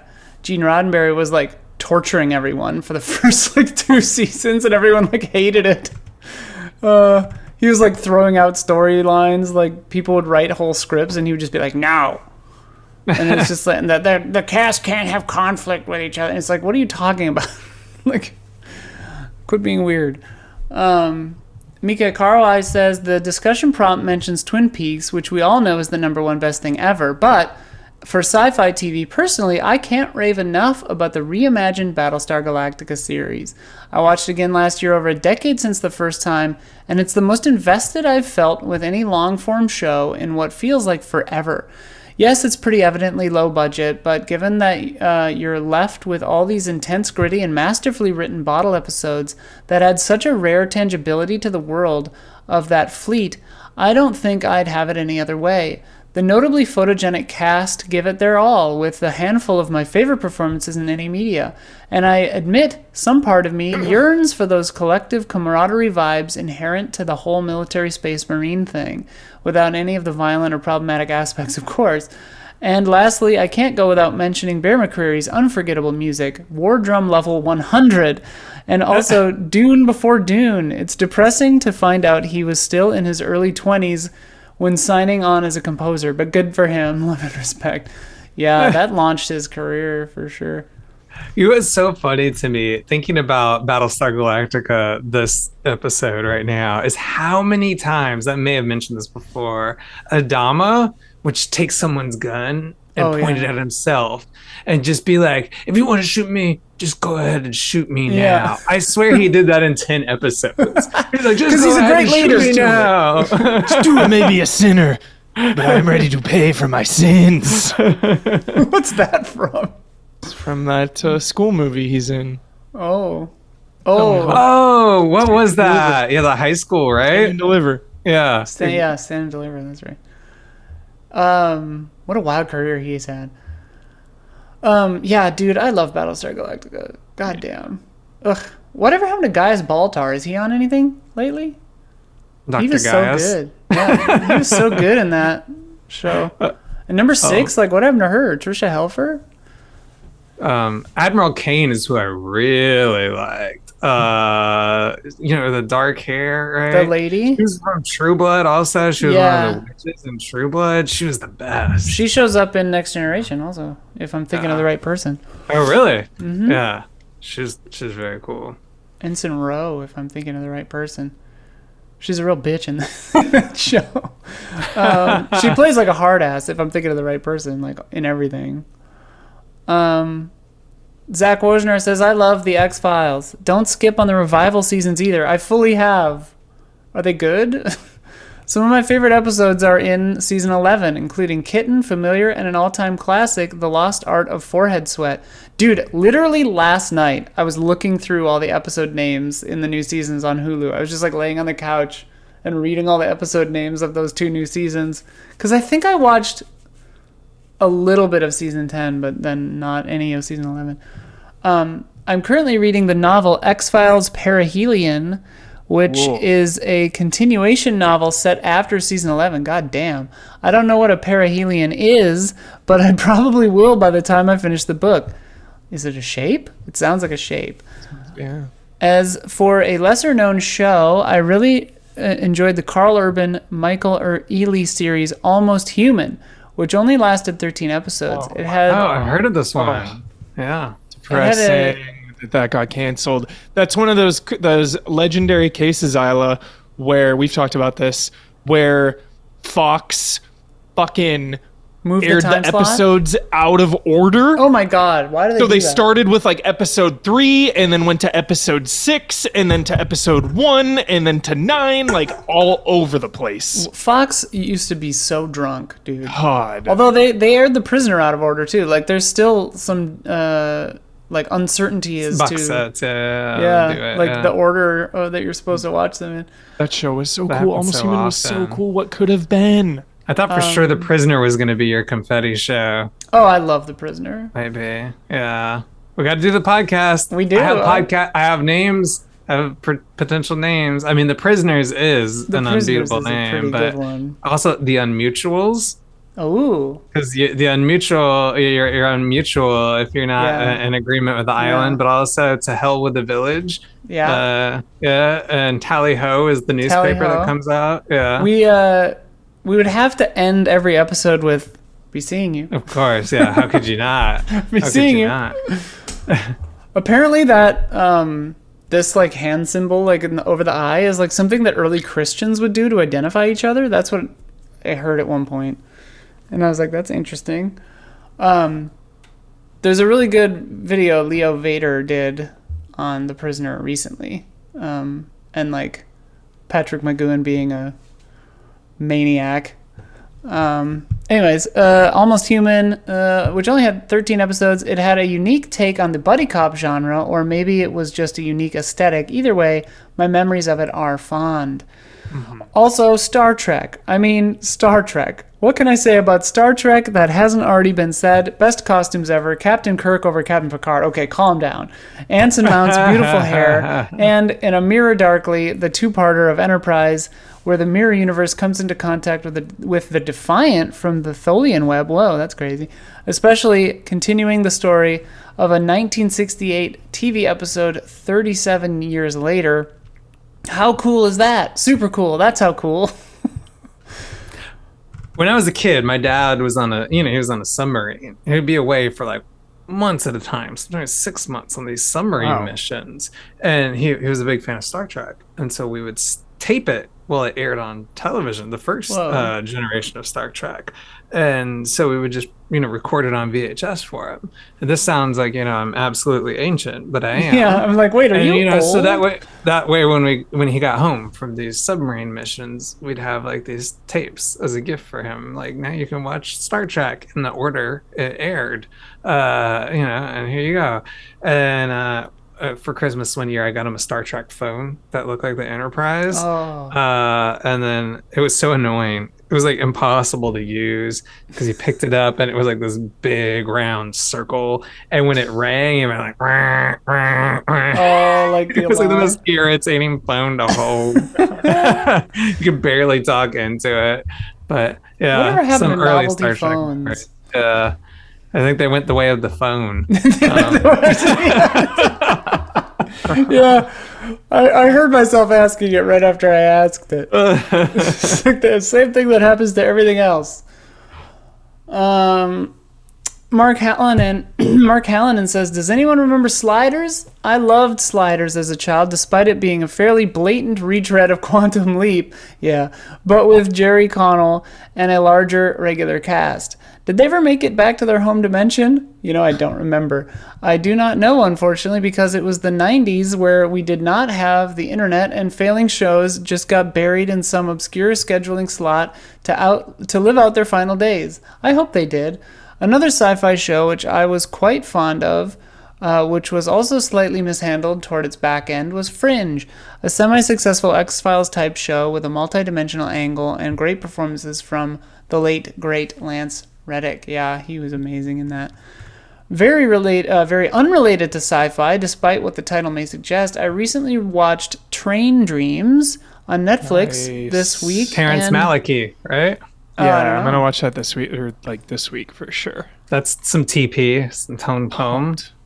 Get your house TP'd, put on some Train Dreams, and and I think it might be one of the best films of the year. Highly recommend. Also saw Predator Badlands, and I enjoyed it very much. Did something I always appreciate, which is the late title card drop, at least 20 minutes in. Very epic. Yeah, that's true. Hope you have a fantastic Christmas. Marty Supreme out on the 26th. What a gift. Oh, that's the ping pong movie, right? Timmy C. Yeah. Zach Washner added to this, I have fond memories of watching Sliders. As a kid with my dad, I thought Jerry O'Connell was so cool. Yeah, Sliders, I caught a few episodes of it, but I never same with Quantum Leap. I caught it here and there. But Quantum Leap. What is he says, oh boy, whenever he leaps into a body, right? Oh boy. Yeah. Oh boy! Except for that Dean one time. Stockwell's so good in it. He's his little helper who gives him advice. Ziggy, beep boop, beep boop, beep boop. Yeah, Ziggy. Dean Stockwell's so good, and he's an amazing actor. Like Paris, Texas is one of the most beautiful film performances ever. He's a serious role in that one. So compassionate. If you like Quantum Leap, check out Wim Wenders' Paris, Texas. I've never seen Paris, Texas, actually. It's one of my... Oh, heartbreaking movie. Wim Wenders' blind spots. I did throw on... I fast-forwarded, but I just threw on the scene with Nick Cave from Wings of Desire the other day. Just threw that on. I was just I feel like watching that part. There was a funny Nick Cave joke in Black Rabbit. Bateman is making fun of Jude Law's wardrobe. It's yo, ease up with the Nick Cave outfits. And Jude Law's I love Nick Cave. Wow. Yeah. Yeah, you don't often get a Nick Cave joke. And Bateman's the one to deliver a burn that, I'm sure. Yeah, sure. Although, I saw a thing that was Robin's Tom Waits shirt, her whole outfit is an homage to Winona Ryder. An outfit in maybe Heathers? I don't remember. But it's she was wearing a Tom Waits shirt and the same kind of vibe otherwise. Yeah. And I was oh, hell yeah, that's sick. Heathers is good. Heathers holds up. I saw it again recently. It's good. Heathers is crazy because it did not land with me as a teen. I was this is dark, and I don't know what's going on. And then I watched it as an adult, and I was oh man, this movie goes hard. It's still dark. It's still dark. It's unquestionably dark. Yeah, it's rough, but it's good. That movie goes places you do not expect it to go. Pretty fun. Recommend it if nobody's seen it. A dark high school comedy, but really, really funny. Yeah, really funny. Zorgla says, I want to give a quick shout out to my favorite episode of Black Mirror, Be Right Back. It's an emotional gut punch and very prescient of today's AI-infused world. Otherwise, the David Tennant years of Doctor Who were incredibly fun, approachable sci-fi for all ages, and the spin-off Torchwood is solid too. There's another British show called Primeval about time-traveling dinosaurs that I watched quite a bit. Oh god, remember Land of the Lost? when their car falls in the hole and goes to the... Is that Land of the Lost? Never mind, just me? Okay. Never seen it. The family is back in time with all the dinosaurs, and there's cave people. Never mind. And the original Thunderbirds deserves a nod for its cool vehicle designs. On the American side, Fringe, The Twilight Zone, and of course The X-Files are all excellent. Fallout and Andor are more recent shows I've enjoyed, and The Expanse is on my list to finally watch soon. The Expanse is great. I gotta hit that up. I bounced off the third episode. I think it was something about the acting, but I think enough time has passed where I will feel nostalgia for The Expanse, and I can break that wall. Yeah, You just gotta love one of the characters. All it takes is one character. So many good ones. Break the seal. Yeah, I love a lot of the characters. It's funny because like now my memory of the show is like conflated with the books, but like, yeah, it's good. Doors and Corners, Holden. Did you read the books first, or did you watch the show? I watched the show first, so then I had the show characters in my head for the books. I listened to all the books. I like that. That's a fun way to do it. That way you don't have to create them in your mind. Yeah. It's funny because where the show stops is actually, it's probably my least favorite story arc in the series. It's still good, but it's like not my favorite part. And where it goes after that is so crazy that it's like kind of a bummer the show doesn't get to the last 3 books. But it's all good. Are either of you watching Murderbot? No, it's so funny. The sense of humor in the trailer did not land for me. But I love Alexander Skarsgård, so it's pretty funny. Okay. I like it. He's like a robot who doesn't really get along with people. He finds people irritating, and all he wants to do is watch all these shows inside his head of like hundreds of hours of this old cheesy sci-fi show he's obsessed with. I think it's called Sacred Moon, and he hates small talk. He's just really awkward. He doesn't know how to interact with people. I related to it a lot because I just find interacting with people very awkward, and like it's nerve-wracking for me talking to other humans. So he'd rather just go inside himself and watch his TV shows. It's kind of cute and charming. Murderbot, yeah. Murderbot. Colin Luton, last one here. Maybe not the last one. Yo, Stargate Universe. I thought I was the only motherfucker who watched that show. I did watch that show. It's the best Stargate in my opinion. They canceled it right when it was about to get like super interesting, I think. Remember when Sci-Fi Channel, or Sci-Fi as it's now known, was at the height of its power in the late 2000s, early 2010s? SGU, Battlestar Galactica, Caprica, oh my god, Caprica, Jesus Christ, Sanctuary, Warehouse 13, Eureka, Alphas, Continuum, slept on, check it out. Blood's Favorite, what's Blood's Favorite? Is that Continuum? Or Outlanders? I think Outlanders is Blood's Favorite. Defiance and dang old The Expanse. Oh, Blood's Favorite, The Defiance. I see Defiance. I finally watched Silo this year, and I think the reason I love it is because it feels like peak sci-fi era TV show to me. Yes, I agree. Totally. It's oddly nostalgic. By the way, is Foundation any good? Yes, it's really good. I can't seem to get a clear answer on that. It's either awesome or trash with no in-between. I'm going to grab a month of Apple Plus when Pluribus is all out, and maybe I'll give Foundation a shot too.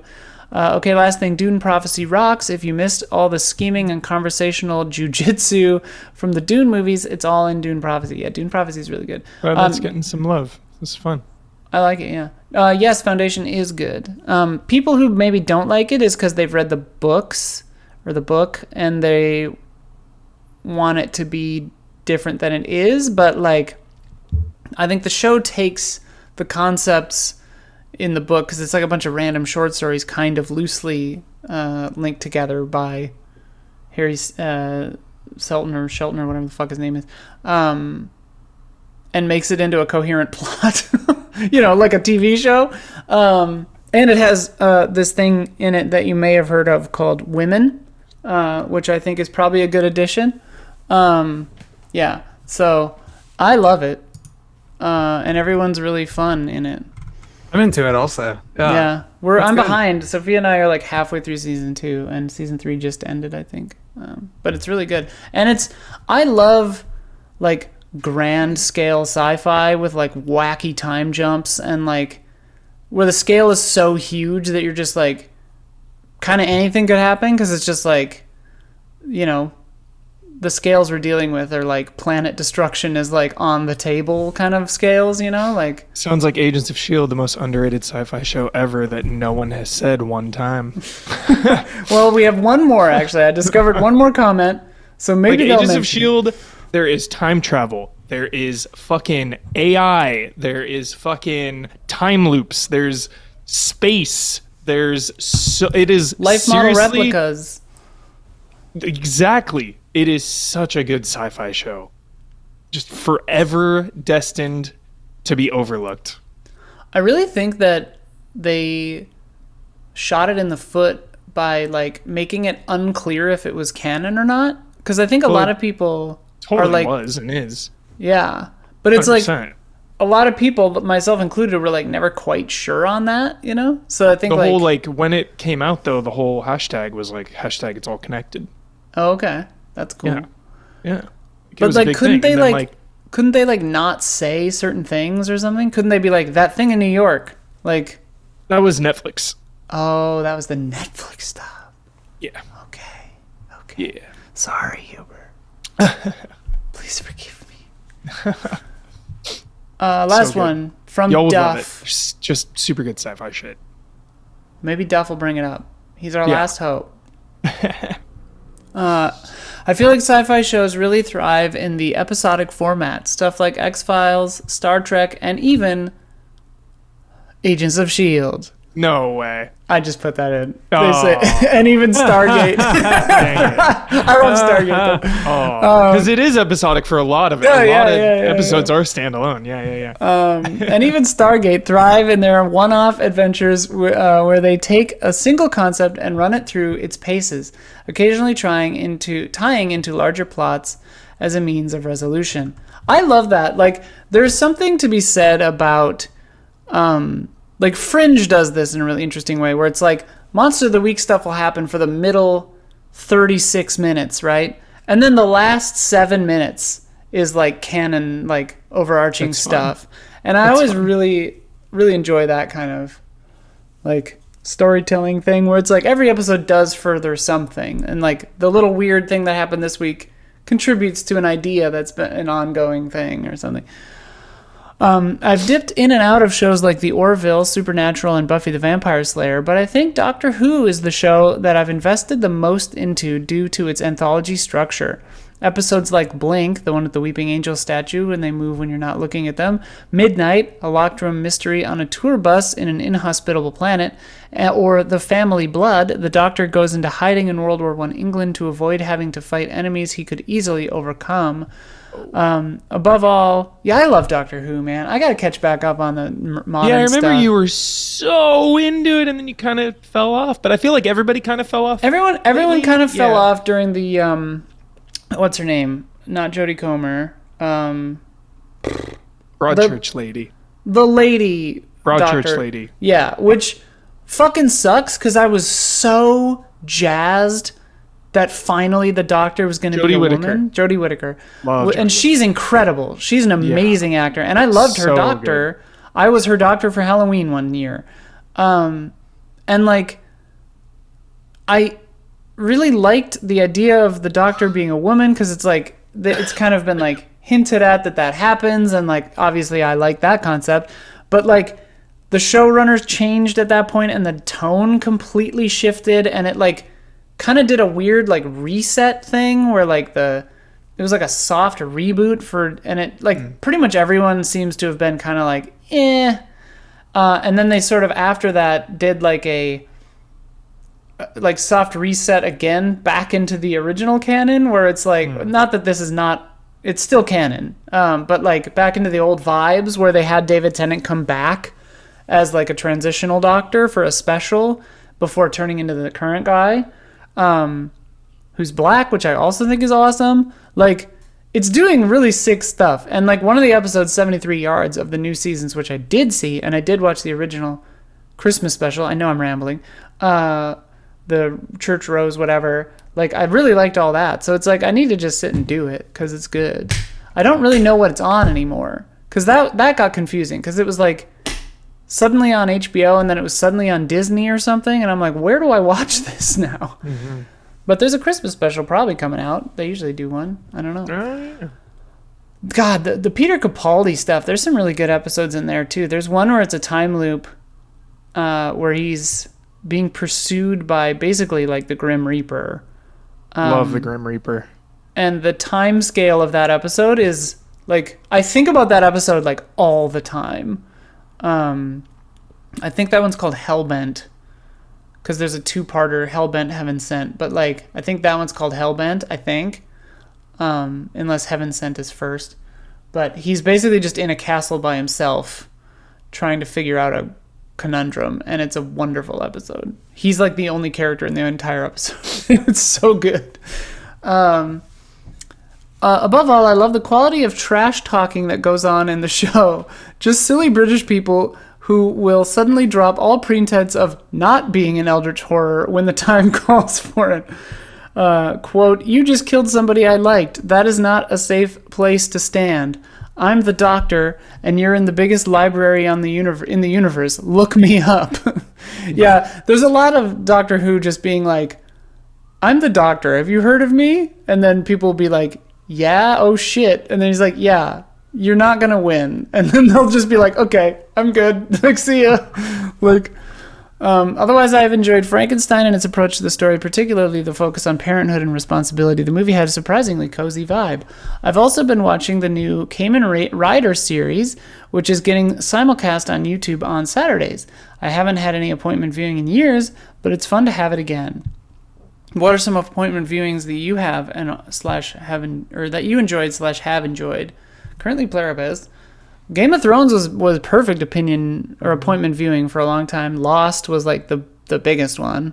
Welcome Severance. to Derry, I'm really big on still. Oh, nice. Yeah, we bailed after episode 4, I think, but part of me still wants to keep going on it.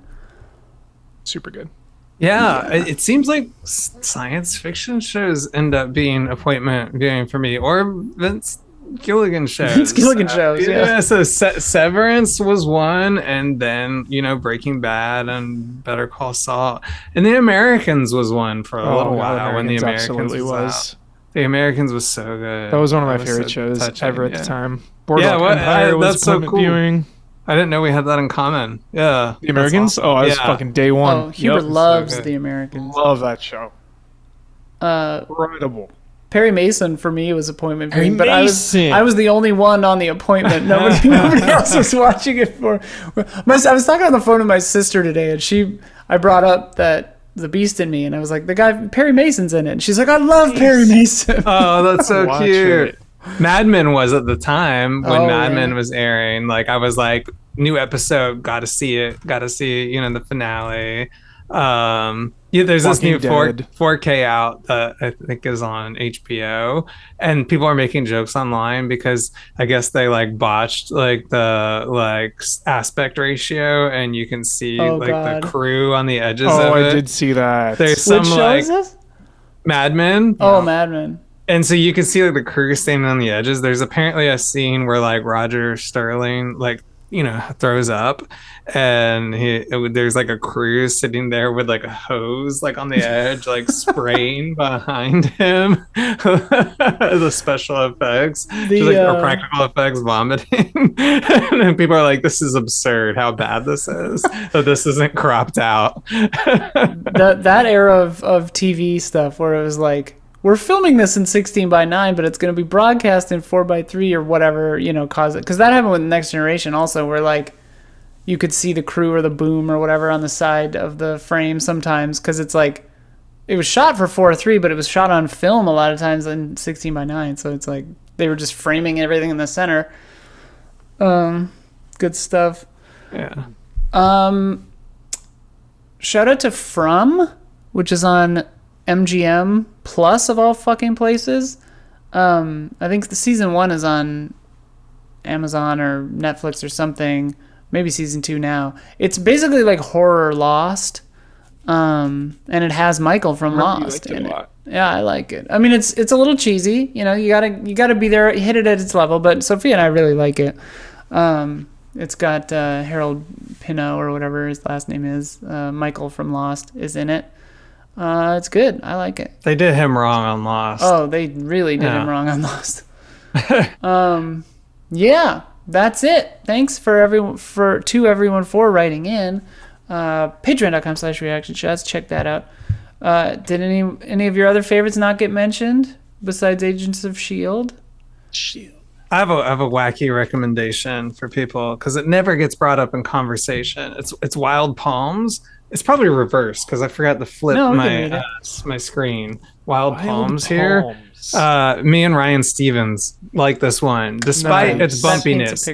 It's very weird. Is it a movie? It's a show. It's a sci-fi TV show.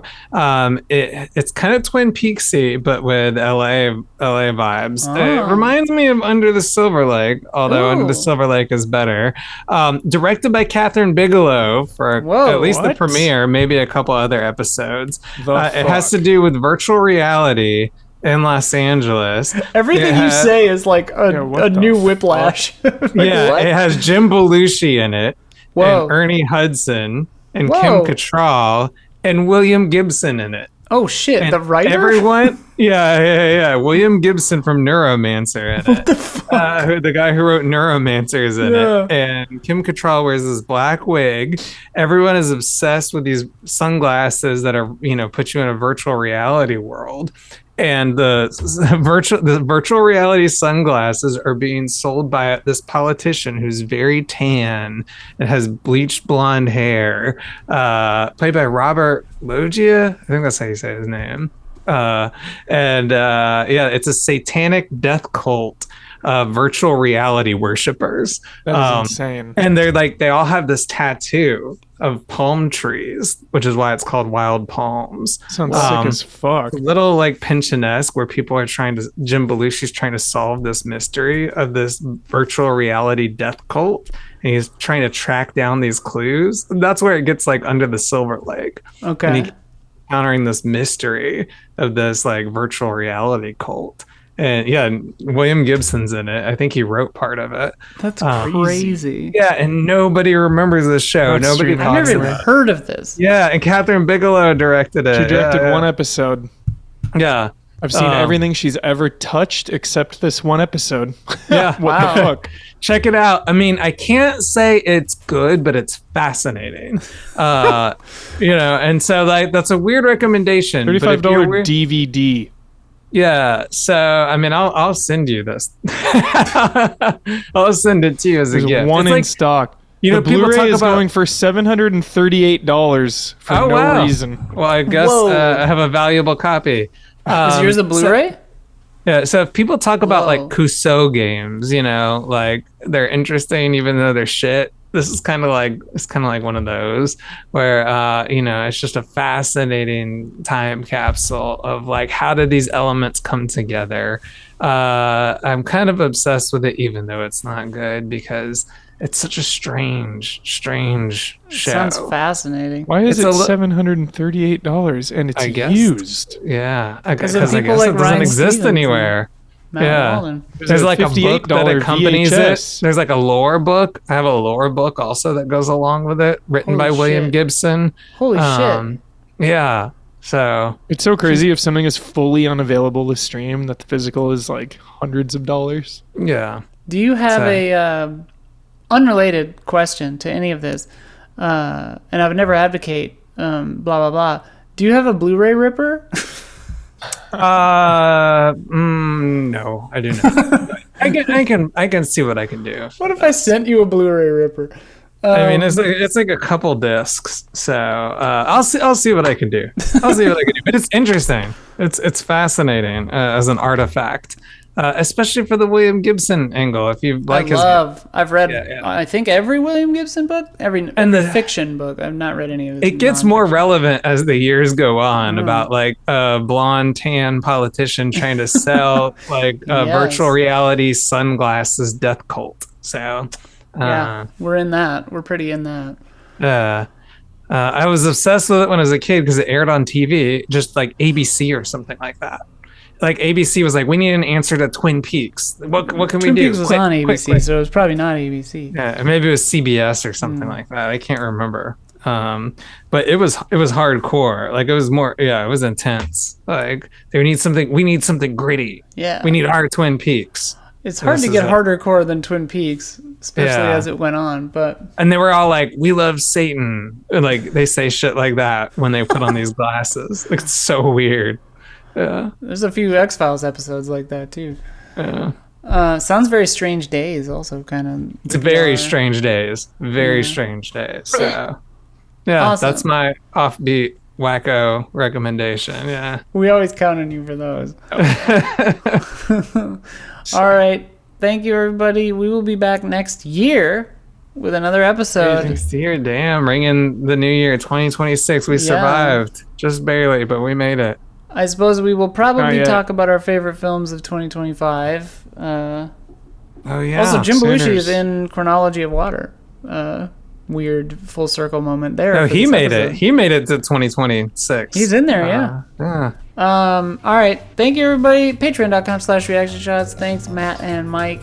And thank you all. Love you guys. Enjoy Avatar, everybody. I love all the contributors. Yeah. Thank you. Thanks for those. I'm writing all these down that you all sent in. So thank you all, wonderful contributors. Yeah. All right. See ya. All right. Bye, Isla and Mike, too. Thank you both. Later.